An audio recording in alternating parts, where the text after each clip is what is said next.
Hello and welcome to Flights with Fields. I'm Tom Fields and we're here at the Farm Brewery at Broad Run with Elliot Kiemel. Hey, thanks for coming out today, Tom. So happy you could have us today. Absolutely, yeah, my pleasure. So we're making a little visit to see what this place is all about, what kind of brews you have here. Yeah, you bet. How long have you been in business here, Elliot? So the farm has been open for 8 years now. Okay. I've been brewing for about 10 now.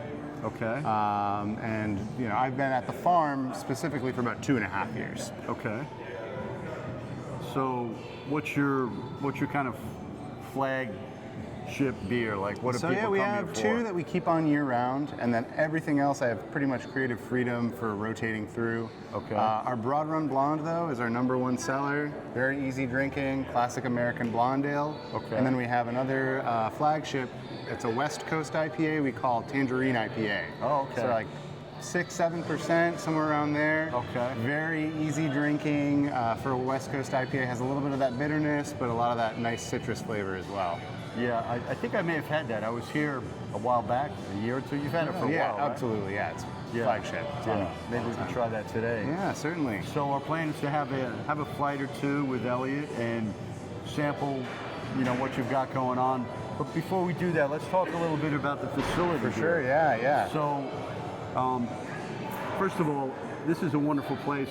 If you need to park, there's no lack of parking spaces. I'll say Ample that parking, much. yeah, no doubt Ample about parking. that.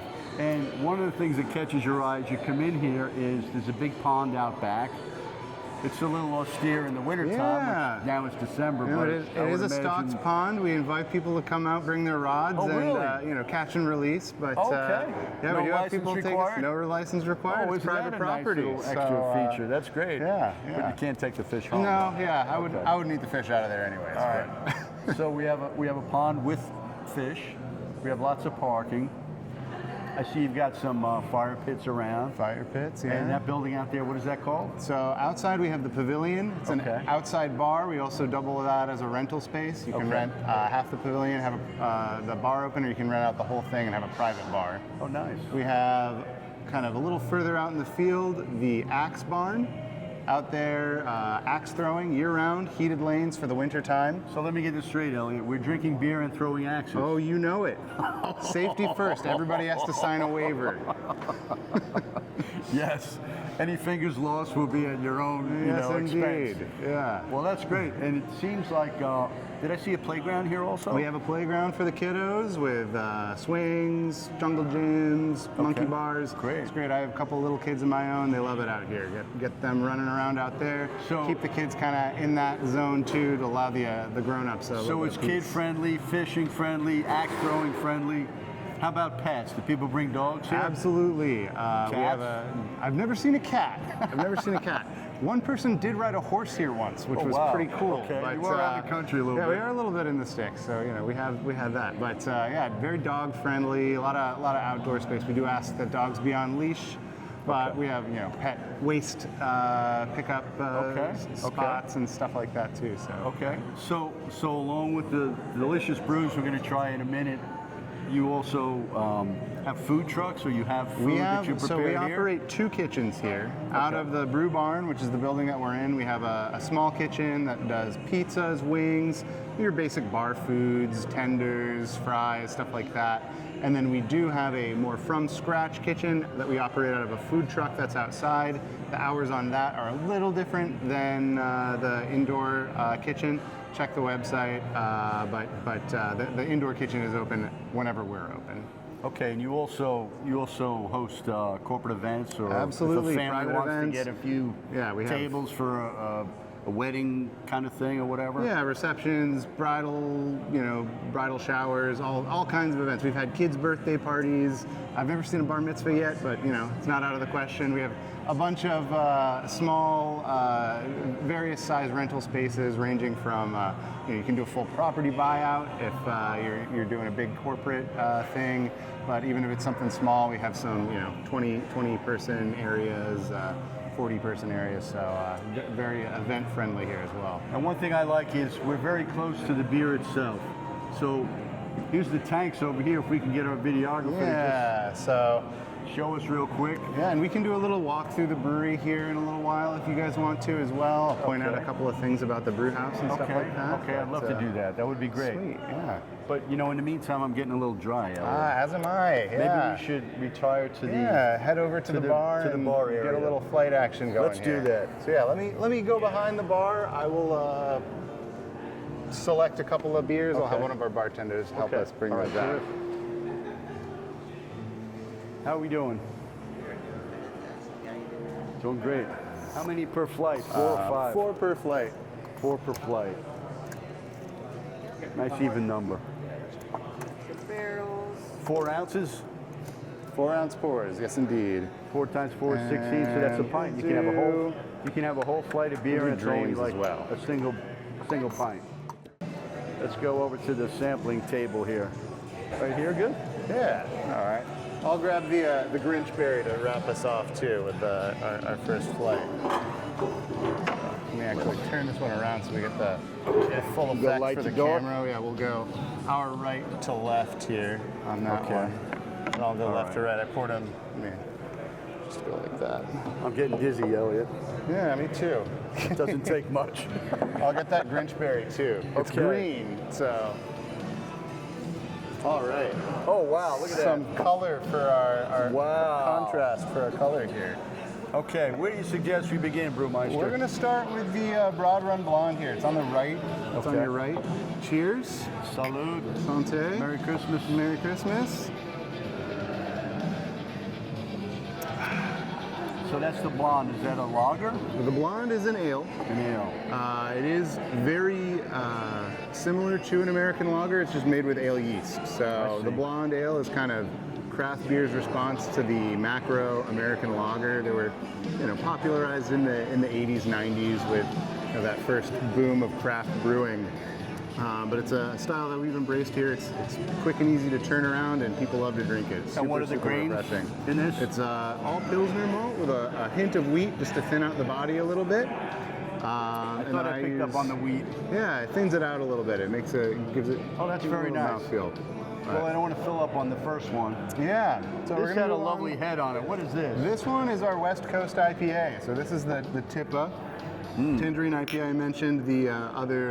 Tippa, what's the T for? Tangerine. Yeah, Tangerine. Not triple.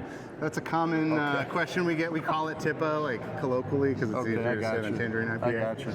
But Tippa is often triple IPA, but ours is just for Tangerine IPA. So it's all Citra and Chinook hops in that. Just give it a nice tangerine aroma and flavor. Yeah. There's no actual tangerine in there. It's just a Citra No actual hops. tangerine in there. It's just all coming from the hops. The hops have complex oils in them that kind of give off different aromatics and flavors depending on when you add them in the process. So with this one, it's getting a healthy dose in the kettle, adding bitterness, adding flavor, and then after fermentation, I'm hitting it with a pretty heavy dry hop. We call that kind of post-fermentation hops in the fermenter before it gets cold. The hop pressed cannon. and over. Port City calls it. Yeah, Port City has got their hop cannon. TM. I just, my tanks are small enough. I can just rip the lids off of them basically and dump my That's dry nice. hops If you like an directly in. IPA, try that one. Yeah, it's a super yummy West Coast. Moving right along. I got another IPA for us. This one of the New England persuasion. So this one right here. Nippa? The NE IPA, yes indeed, Nippa. So this one is From Mosaic Tippa to Dreams. What kind of grains? It's called Mosaic Dreams. This one isn't quite a flagship, but it's one that we circle through pretty frequently. I try and keep a pretty balanced draft menu. Usually 4 or so IPAs or hoppier beers, 4 or so easy drinking, and 4 kind of seasonal or specialty items. The other thing, Elliot, I noticed is you serve pitchers. Yes, indeed. Yeah. So which I think is not that common at makes at service brew a little pubs. easier when when we're slammed. We do live music, especially during the summertime. We'll have a pretty big line, and so people can just come up. They can get their pitchers. They can bring them out for their whole table and sit and enjoy. It just makes service a lot easier. Very Definitely not for the beer snobs. It's a little less crafty, but hey. Well, if you got a thirsty table, it makes perfect sense. Gets the people in people's mouths and bellies. So that's this good. is the, what is this again? This is Mosaic Dreams. I'm losing track already. It's a New England style IPA, so contrasting with the West Coast, this is going to be a little less bitterness, but has a lot of that hop aroma still, has a little bit of the juiciness. This is a lot more wheat than something like that. This one has some crystal malts, which give it a little bit of color. You can tell the difference in the color between that and the blonde ale, and then versus that and the New England IPA. But yeah, a lot of wheat, some oats in that as well, help increase the haze stability. And then it's also fermented with a different yeast strain. So these are both California ale, which flocculates really well. That's why they're so nice and cleared. This one, on the other hand, is with a Kvike yeast strain. Flocculates? I'm not familiar with that word. Flocculate is just the process of dropping yeast out of solutions. So, or proteins, generally, clarifying of your beer. So, none of my beer is filtered. It's all just time and temperature to clear it up for my ales, for my lagers as well. I do have a lager on tap, and I actually just racked over a Pilsner as well. Maybe we can have a little sip out of the bright tank here. Now, do you bottle or can? We do a little bit of canning, so you can actually see our cooler behind us. I don't have my own canning line. I do bring in a third-party canning company. They're called Ironheart. They're local to us here. They're based out of Dulles. They come with a box truck with a canning line in the back, a labeler. They roll right into my loading dock. They set up the canning line outside, hook up the hoses, and package it for me. Wow, that's awesome. But gives us a little bit of a beer-to-go program, and also makes it a little easier for customers if they want to stock up for a party or something like that. Now, I was at Total Wine a week or so ago, and I ran into a gentleman that has I guess it's a cidery, or maybe it was a brewery cidery, and somewhere in Charlottesville, and he makes THC infused beverages. You don't have any of those here, big emerging market. I don't carry any. It's something that I've explored. It is a different permitting that you have to get, at least in Virginia, through the Department of Agriculture as opposed to the ABC department. And there's so many laws changing around that sphere right now. He was not happy with the Commonwealth of Virginia. The Commonwealth of Virginia and federally, federally right now, they're starting to clamp down on some of these loopholes that states have. Well, this poor guy was there with the helper. There was 4 packs, and they had to take off those plastic the Pactex covers. Because someone in Richmond deemed that was no longer child safe. So they had to replace them with the new model that somebody was probably getting a payoff. Crazy. Replace all the 4-packs. So it's like, there's a lot of red tape. And, hey, dude, maybe you can go old school and just put it in the cans that you open with a can opener. He was like, honestly, you might be onto something. It's like give away the can opener with every 4-pack, and you're still ahead. Instead of buying all that plastic junk. You might be onto something. It's not good for the environment. Okay, well, enough about THC. Yeah, absolutely. Let's move on to this dark. So we've got our. That is dark. This one's a little boozy here. So this is our bourbon barrel aged Ghost of Broad Run Imperial Stout. So I'm getting the bourbon. Yeah, you get a lot of bourbon off of it. It's aged for 12 months in A. Smith Bowman bourbon barrels. 12 months in what? A. Smith Bowman. It's a Virginia distillery that makes bourbon, Virginia bourbon, if you will. But they are based out of Fredericksburg, Virginia. Actually used to be in Reston, right where Reston Town Center is now. But they sold that land to the whole Reston development. I remember when it was a cornfield out there. Moved down to Fredericksburg. But they're, I believe, Virginia's oldest distillery. Don't quote me on that. I'm sorry if I'm wrong, A. Smith Bowman. But they used to make Virginia Gentleman, which is a popular whiskey that's it's a bottom shelf whiskey. They have much nicer stuff now. Comes in a plastic handle jug, right? Exactly. $16.99. So the Virginia Gentleman. But now they make much higher quality bourbon. That's where I source most of my bourbon nice. barrels.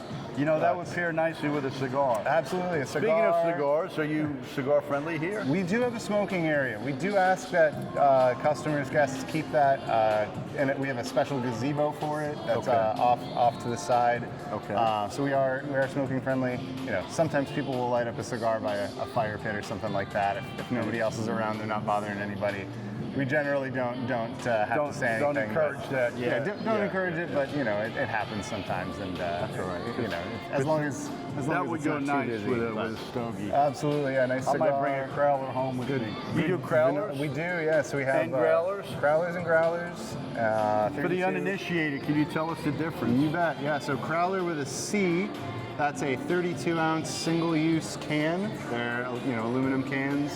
Again, I actually have a couple pre-made in the fridge right there. Okay. Growler with a G. Let me go grab one. Yeah, for demonstration purposes. Growler with a G is a 64-ounce glass jug. That's multi-use. You can bring it back. But officer, I only had one beer. Yeah. So 32 ounces, maybe technically 2 beers, depending on how you define it. But that puts faucets to shame. Yeah. But nice. yeah, we and the growler is 64. A growler is 32. A growler is 64. Okay. Yeah. All right. And you do, like, if I brought a growler in from another place, we'll fill any glass. Yeah, we'll fill any glass as long as it's clean. Don't bring me a dirty growler. Does it have to be 64 ounces? It should be 64. I say any glass. I can't bring in like an empty water cooler jug. 5-gallon pitcher. He said any glass. Yeah, no. Any growler that's for beer. That's 64 ounces. All right, fair enough. This is nice though. I really like it. Yeah, so it's American Imperial Stout, touch of lactose in it. So sorry if you're lactose intolerant, but no. Just a touch to give it a little bit of added body and sweetness. But all of that.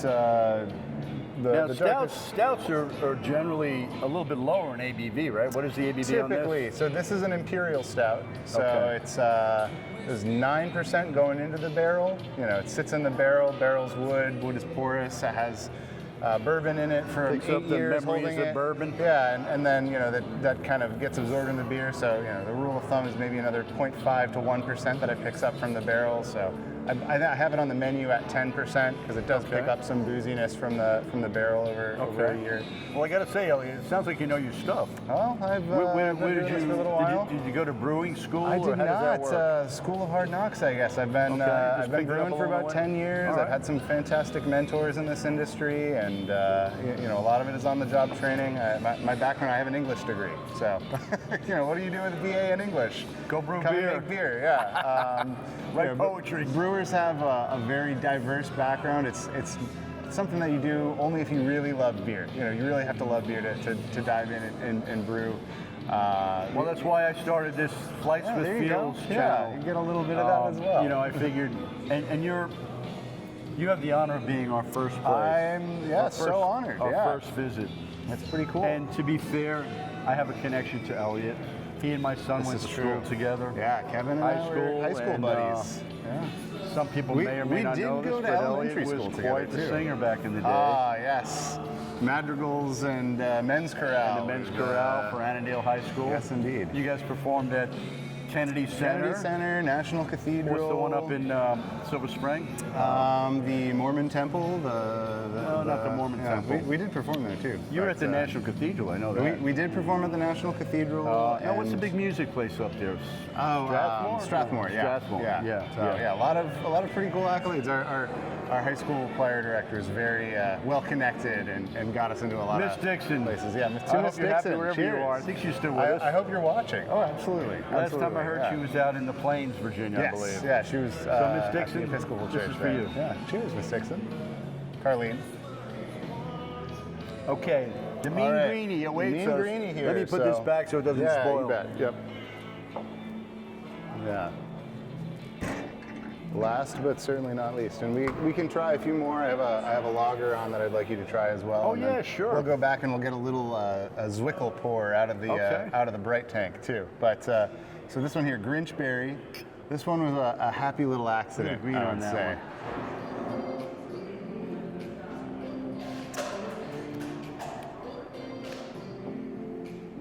Not bad. It's not what you expect.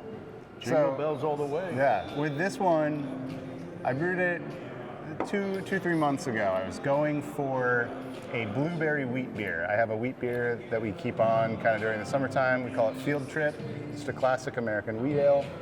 And then I've done some different fruit variants. Like I did tangerine Field Trip. I did grapefruit Field Trip. I did blood orange Field Trip where I just added some fruit to it. Strawberry Field Trip. I was going to do a blueberry Field Trip. and I put it in my tank, 2 barrels, 3 barrels, however much I was going to make, and I added all my blueberry to it. I just wasn't getting much. I was tasting it, just not a lot of blueberry flavor. And so I go over to the shelf where I keep my extracts and purees, and I had brought in my mixology corner. I had brought in some blue raspberry that I had intended to make a blue raspberry seltzer with. It was on the shelf. I had kind of kiboshed the idea for the blue raspberry seltzer. So I was sitting up there, and I was like, you know what, blueberry, blue raspberry, it's kind of in the same wheelhouse. Not even thinking about, I'm also colorblind, so, give me a little bit of leeway here. Blue raspberry extract is like super, super blue. I mean, it's artificial blue dye up the wazoo. Yeah. And not thinking about the fact that yellow beer plus blue raspberry equals green beer. Perfect. So I pour it in, and immediately, as I'm watching it go in, I'm thinking, who's this guy photobombing us back here? We've got Doc over here. He's checking our fridge over here. But I'm looking at it, and oh man, what am I gonna do? It doesn't look like beer anymore. It looks crazy. And so I pivoted, came out around Halloween. We called it Ghoulberry Fields, and then rebranded it for Christmas as Grinchberry Fields. So just keep the Fields. Keep the beer. Yeah, Fields. Yeah, it's the Fields beer. But so let me ask you this, Elliot. In your off time, when you get away from this brewery, and you want to have a brew of some kind, what are you drawn to, and is there any local brewery in particular that you absolutely like? All about the easy drinking beers, especially when I'm going somewhere and I got to drive home. So I'm always looking for places that feature lagers heavily. One of my favorite spots is Black Hoof in Leesburg, Virginia. They're German lager centric. They do a lot of German lagers. Chili Hollow, they're out in Clark County, Virginia, so they're kind of further west on 7. Chili Hollow They're called, but again, they're very, very lager heavy. They have IPAs and other things as well, but the brewer there, a good friend of mine, very excellent lager brewer. I'm always looking out for good lagers. A couple other honorable mentions. Everybody in the industry, around here at least, loves Ocelot Brewing Company. They are a little bit more IPA heavy. Great place, great people. I think they're on our list. We'll have to add the other two, and we'll put them in our notes. Yeah, for sure. Yeah, so Adrian is the owner over there. Super, super great guy. Their brewer Jack is awesome. Love Ocelot. They fun thing with Ocelot, they have a kind of shared space with a local yeast monger. Shout out to Yasper Yeast. They're a company that makes liquid yeast pitches, and I use them in some of my beers. I use them in my seltzer. Okay. But they kind of share the space with Ocelot. They're right there next to them in the same industrial park. I'm going to pick your brain here a little bit. Where does yeast come from? How do you make yeast? So yeast is a microorganism that causes fermentation in beer. With the yeast that we're using in particular, Saccharomyces cerevisiae, that is kind of the main ale yeast. And then there's Saccharomyces pastoralis. I might have that wrong. It's something kind of like that, if I have it wrong, but that is the kind of main lager yeast strain. Okay. And then within those kind of 2 family trees, there are all kinds of kind of subspecies. So, all ale yeasts might be Saccharomyces cerevisiae, but there's distinction between a California ale or a Belgian ale or a English ale strain. There are some differences, or even like a Hefeweizen strain. So yeast, for most American brewers, can come in 2 forms. You can purchase yeast pitches in dry yeast pouches, which a lot of home brewers might be familiar with. Okay. They sell them in sizes ranging like a from plastic sack of a yeast. Plastic sack of yeast, basically. Okay. It's kind of like baker's yeast in that format, where you open it up and you have these tiny little pellets, basically, that are almost microscopic, but they're not quite microscopic. Or liquid strains, which labs like Yasper yeast or White Labs, or so they grow them in Omega labs, yeast, essentially. they essentially grow them in labs, propagate them. You tell them, like, I have this much wort is what beer is before it gets fermented, at this Plato, this specific gravity, this volume at this gravity, let me buy a yeast pitch for this specific style from you, and they'll tell you how many cells you need, give you a slightly more detailed analysis. One of the beautiful things, though, is we can then harvest that yeast as brewers after we've used it and then repitch it. So we're not constantly buying yeast. I have some methods for storing it and repitching it. But so I have a question / product add-on idea for you, Elliot. all right. Do you have a dog at home? I do not. I have a cat. Okay. So I have a dog at home. He's a black lab rescue. His name is Jack. And I got in trouble for giving him beer because I would sit out back, have a stogie, drink it, and give him a little taste. Well, my wife gave me the riot act. Turns out you shouldn't give dogs any alcohol at all. Alcohol and hops. Hops are also not great for dogs, but So there is a beverage that's sold by Goya called Malta, Malta, yeah. which is an alcohol-free, and apparently in a lot of Latin American countries, they give it to children, to babies.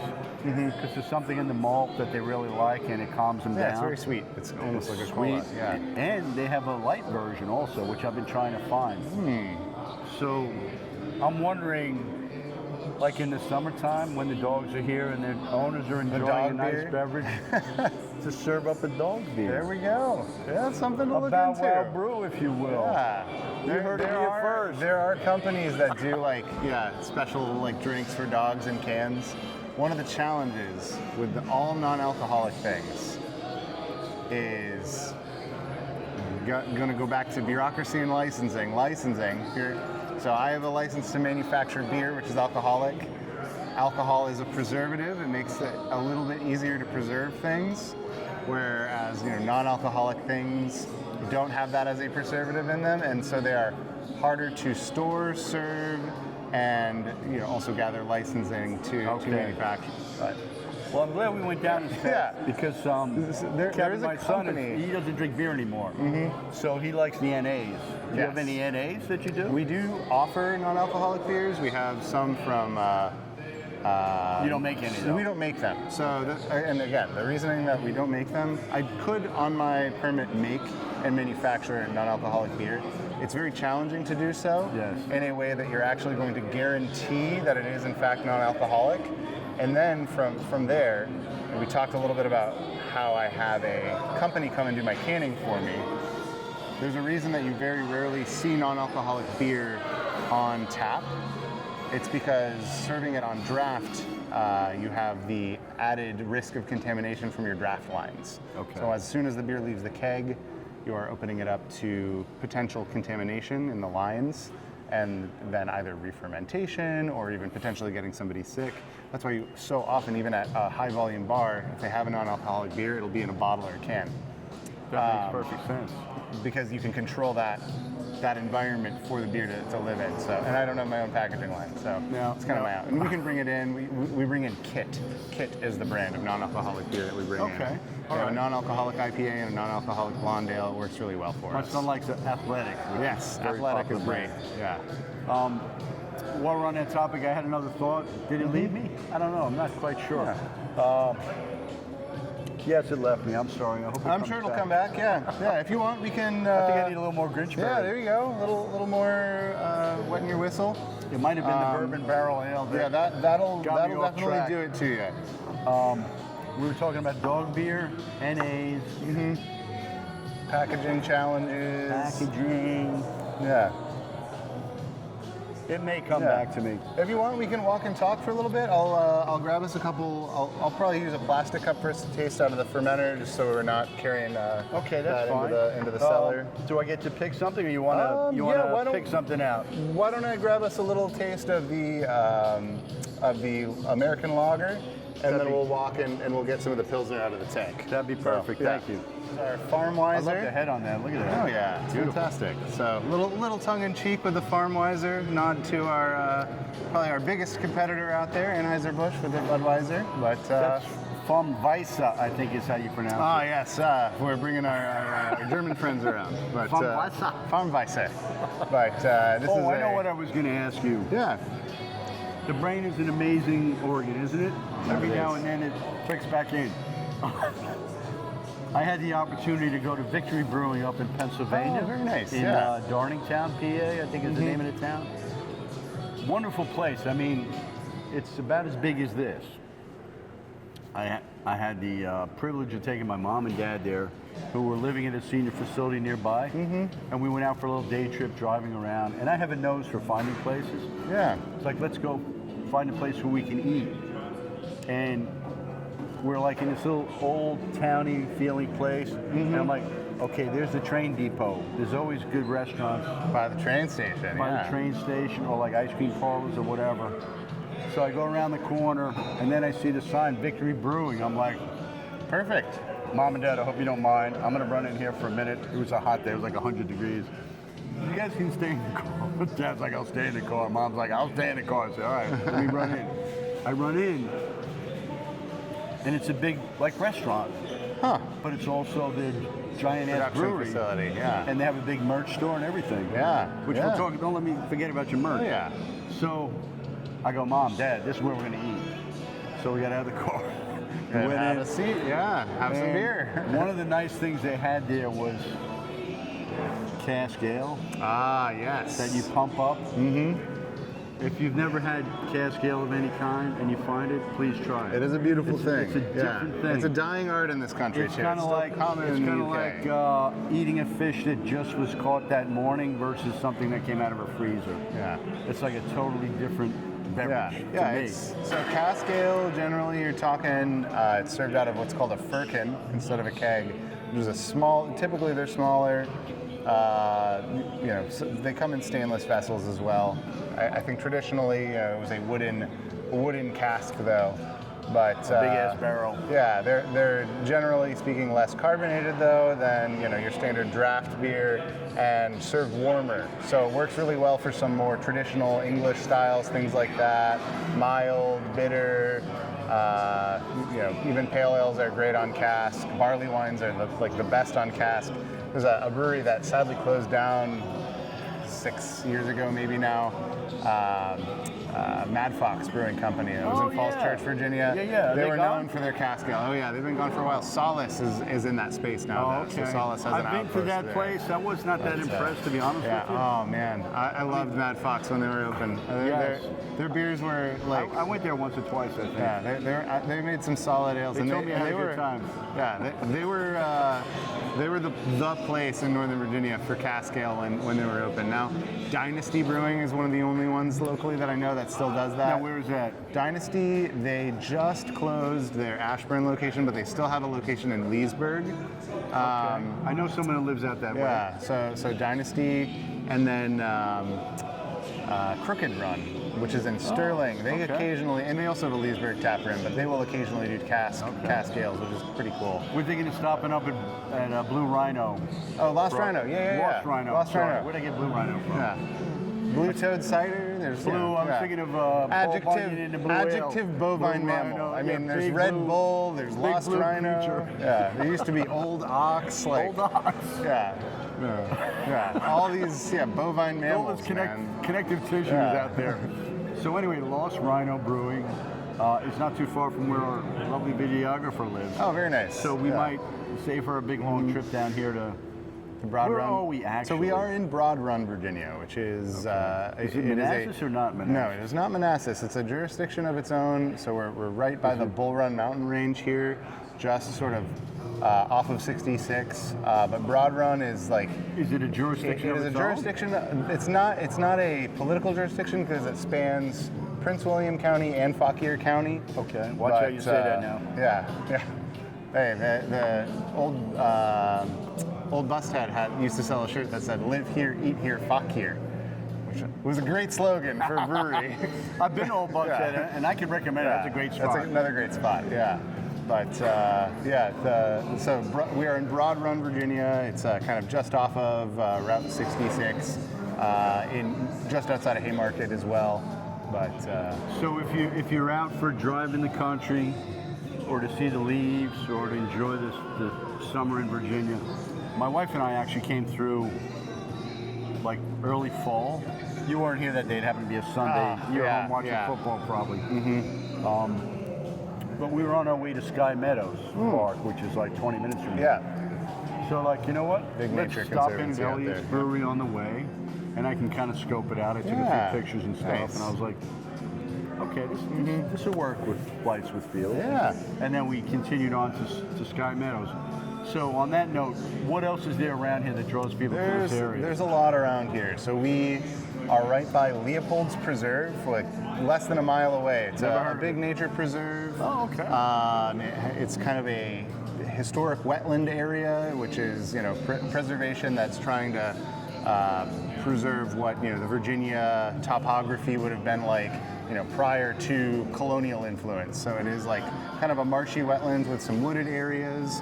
It's great. The Bull Run Mountain Nature Conservancy is right back there too. So that's also like less than 5 minutes away from here. Very cool. Great hiking trails. It's where the historic Beverly Mill is, which was a grain mill that was built before the Revolutionary Wars. Like, you know, wow. It unfortunately burnt down in the 1960s. You know, was vandalism and you know was burnt down. But it was a big stone building, so that you can still like see the ruins of the historic Beverly Mill there. But we're just outside of the kind of Washington D.C. metropolitan area, and so there's a lot of historic Manassas battlefield is not far from here if you're a history buff. And we're what, about 20 minutes, half an hour to Shenandoah? Yeah. We're about 30 minutes away from Front Royal, which is where Skyline Drive is. Right.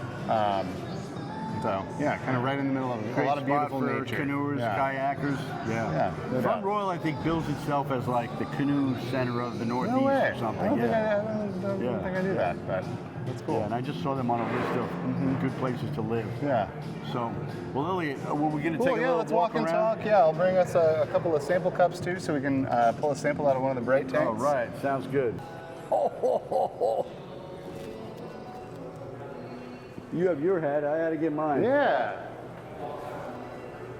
I will say, watch your steps while we're back here. It is a little slippery, especially when it's wet. Beer But, may be slippery. maybe just the slippery yeast when sweating. wet. So you've caught me after a big brew day. I brewed another batch of the Tangerine IPA today. Oh, so great. pardon the kind of a little bit of mess on the floors, some random hoses all over the place, but this is where all the magic happens. So we have little barrels and big barrels. Tell me. Yes. I'm ignorant of all this. What are we looking at? The kind of where the main event happens is going to be in the tanks that are over here. We have our mash lauter ton, Okay. which is this guy right here. This is where I'm making my mash. I'm steeping my grains, my barleys, wheat, malted barley, malted wheat in hot water in this vessel right here. I'm making that wort. I'm then pulling that wort. It's not hot to the touch. It was warm. Insulated. It's also insulated, yeah. Okay. If I open that, it would just be like oatmeal spilling So out. actually no, because I grained out. You caught me on the tractor earlier that's after right, graining right. out, but He was recycling the used still grain a little bit. in a So tractor scoop. again, tomorrow I'm due for a brewhouse CIP, but that is what the kind of used spent grain looks like there. Okay. But You could probably make oatmeal cookies or something. you out of that, absolutely could. People make cookies. People make bread with that stuff. no? And the local farmer buys it and they give it to their goats. We just and give have it a to them grand old because time. for us it's a waste product. So there are, like, as you get larger, the more of it you have, the more valuable of a commodity it is. So Yes, like I hear you. Anheuser-Busch sells it, we just give it away. I mean, at our scale. That's very nice of you. But we partner with a local farmer to come and pick it up for us, and we make that wort in there. There's a false bottom at the bottom of this vessel, so we can pull the liquid from this tank and pump it into that tank. That's where it gets boiled. That's our boiled whirlpool kettle. I'm adding hops in there. I see these tanks are local also. They're not imported Yes. from So not Chinese Japan or either. China or someplace? So that was something that was important to the owners, was that as much as possible when they were opening up, buy local. They found a company in Ridgeway, Virginia called Smart Machine Technology that's sadly no longer in business. Aw. But they were able to make a very nice brew house for us. It's a oversized 15 barrel. It's really a 20 barrel mash lauter ton and a 20 barrel kettle. The oversizedness of them is very helpful because it makes it easier when I'm making higher alcohol by volume beers. I can stuff more grain in there and get more sugars and make a boil in my boil whirlpool kettle to supply my various tanks. So I have a bunch of different size fermenters ranging from 2 barrels, 5 barrels, 15s, all the way up to a 30 barrel fermenter. So the brew house is really set up for kind of... So a barrel, how big is a barrel these One days? barrel is 31 gallons, and barrel not a physical like wooden cask barrel, but as a unit of measurement, kind of like So a gallon or that's like a full keg. So a full keg is actually a half barrel. Okay. And most breweries package in half barrels, quarter barrels, and sixth barrels, also called sixtels. Yeah, it's tongue twister there. Say that after a few of these. But get me a sixtel to go. It's like that's the test. If you can still say that, if you can still say that, you can have another beer.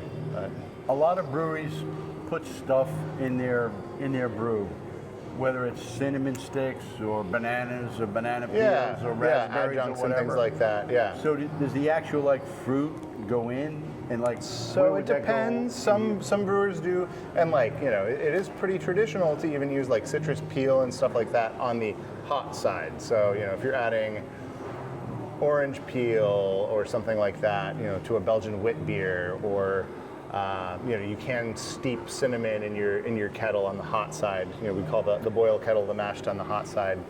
What's kind of become more popular and is much easier as a brewer or as a production brewery in particular is to use sort of extracts and purees to achieve sort of a similar effect. And so there's companies now that make you can get gingerbread cookie extract of apricot or whatever, apricot extract, or you can get like a nice puree, which is like you're going to add volume as well as fruit flavor and sugars. And there's kind of a happy medium in blending where like maybe you use a little bit of puree and a little bit of extract to get a really flavorful punch, but also to give it that kind of fruity mouthfeel. But So you mentioned that's at a cold side. You mentioned creativity before. Are you tempted to go exotic like lemongrass or pineapple or so I matcha tea? I do kind of have fun with it sometimes and experiment a little bit. My approach, though, is I want to make easy drinking beers that are approachable, beers that appeal to a lot of people. Yeah, appeal to a broad audience, and beers that people want to have more than one pint of.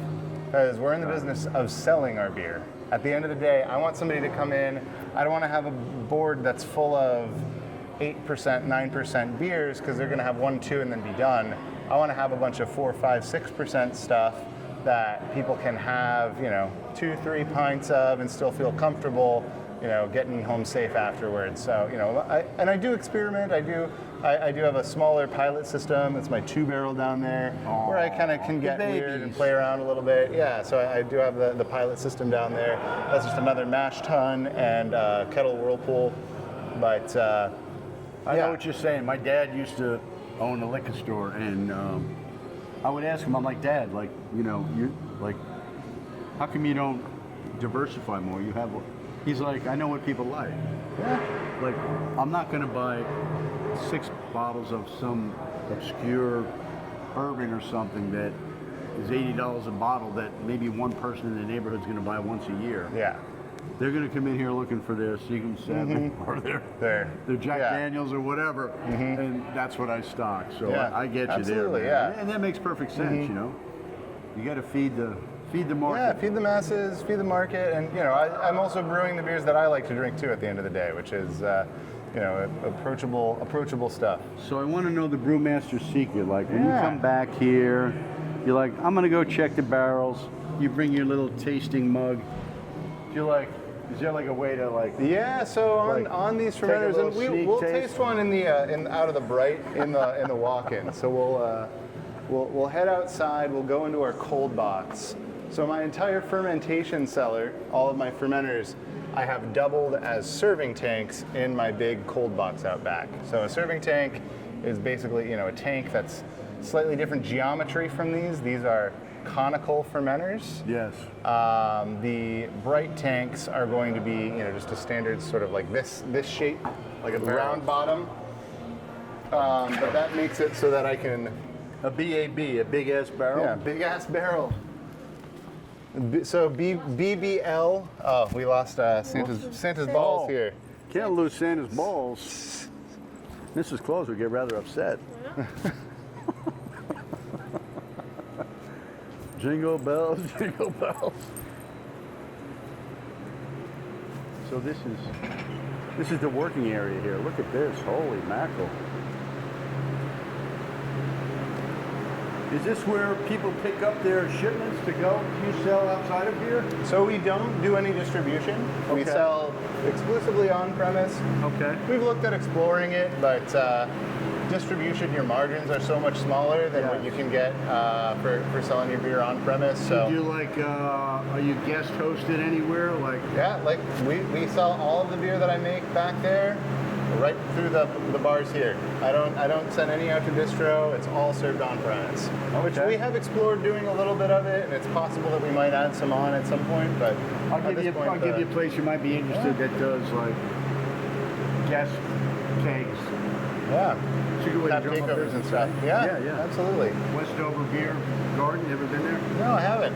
They're a Virginia spot, or they're Arlington. Arlington, Yeah. cool. They have a little garden Yeah. outside, and then they have a gigantic converted grocery store. Mm-hmm. And inside has what they call a wall of beer. Oh, nice, like a The bottle whole shop. perimeter is beer. Oh, that's the best. Yeah, so we will taste you a little getting bit this? of Pilsner out of our bright tank here. Yeah, I think we better check it and make sure it's Yeah. okay, Elliot. Do a little bit of quality assurance, quality That's control. what I'm talking about. Look, So- QA. Let it drain a little bit, get the sediment going, then we dip it in there and see what's what.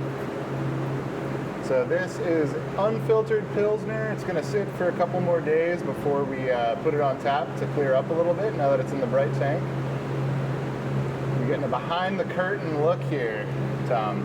I feel like there should be a cow mooing right now.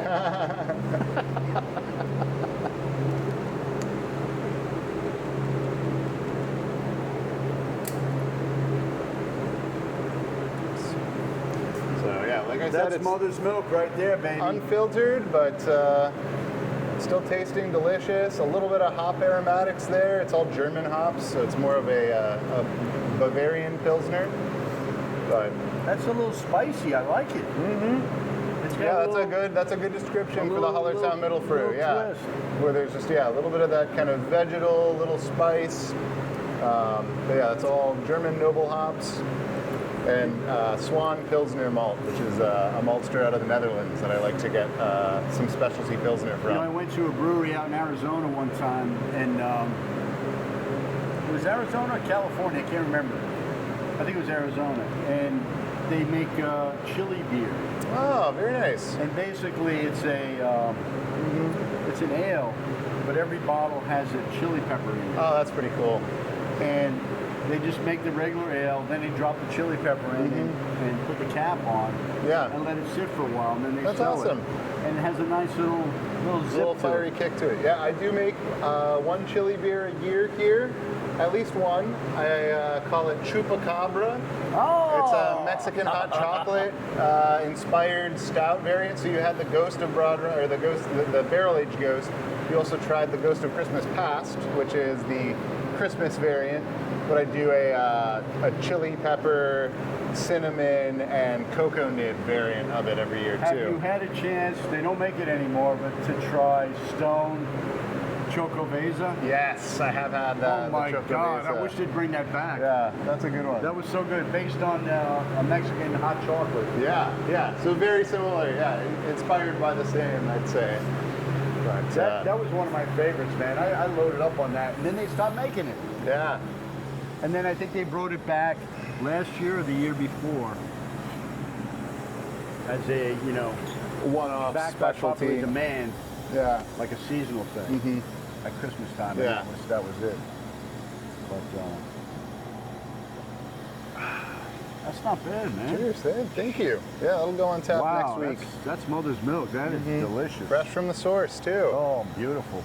Yeah, no, I love brewing lagers. Life is beautiful. Is that your fire truck? That is the Farm Brewery's fire truck right there. So little marketing piece. It's branded during the summer months. Sometimes we'll park it out in the field so people can take pictures with it, and people will see it too, just driving by on the highway. It's kind of a little attention grab. Aside from the geese and the fish, are there animals on? So we used to have chickens. The flock got a little bit geriatric, and so it was time to it's time for a new time for a new flock, I would say. We do have bees on the property though, so cool. we partner with a beekeeper. We've got a few boxes. Other kind of agricultural pursuits here though. We grow our own Concord grapes, which I've used both in brewing, but then also we use it behind the bar to make a Concord Crush cocktail.